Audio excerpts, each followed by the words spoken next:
Isinumiti na ni Rehabilitation Sir Panfilo Lacson sa Senado ang hawak niya na police o yung listahan ng mga nakatransaksyon umano ni Janet Lim Napoles kaugnay sa pork barrel scam.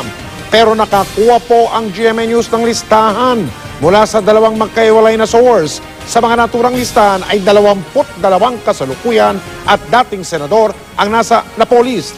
Ang ilan ay may kaugnayan kay Pangulong Noynoy Aquino. Ang buong listahan, alamin natin sa pagtutok na ito ni Sandra Aguinaldo. Eksklusibo! Mula sa dalawang magkahiwalay na source ng GMA News, napag-alaman naming 22 kasalukuyan at dating senador ang lumalabas na kasama sa sinasabing tell-all ni Janet Lim Napoles. Unang ibinigay sa amin ng isang source ang listahan ng 11 pangalan ng kasalukuyan at dating senador.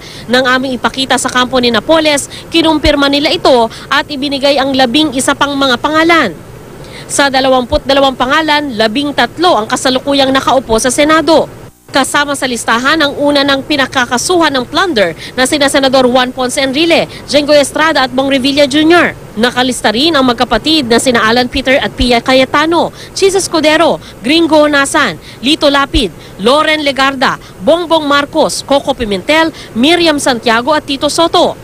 Kasama rin ang siyam na dati ng mga senador na sina Edgardo Angara, Joker Arroyo, Robert Barbers, Robert Jaworski, Jun Magsaysay, Tessie Aquino Oreta, Aquilino Pimentel, Ramon Revilla Sr. at Manny Villar. Kung titignan ng listahan, ilan sa kanila ang may koneksyon kay Pangulong Aquino, 6 ang kanyang kaalyado.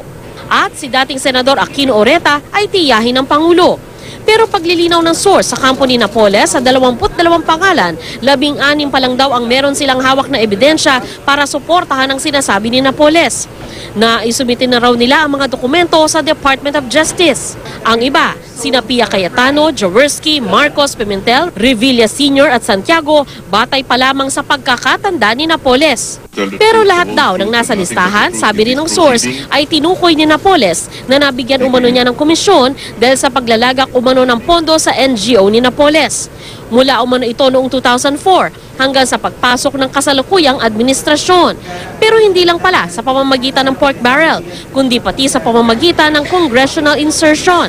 Ito yung ginagawa umano ng mga mambabatas na last minute na pagsisingit sa national budget ng kanilang mga pet projects. Sandra Aguinaldo, Nakatutok, 24 Oras.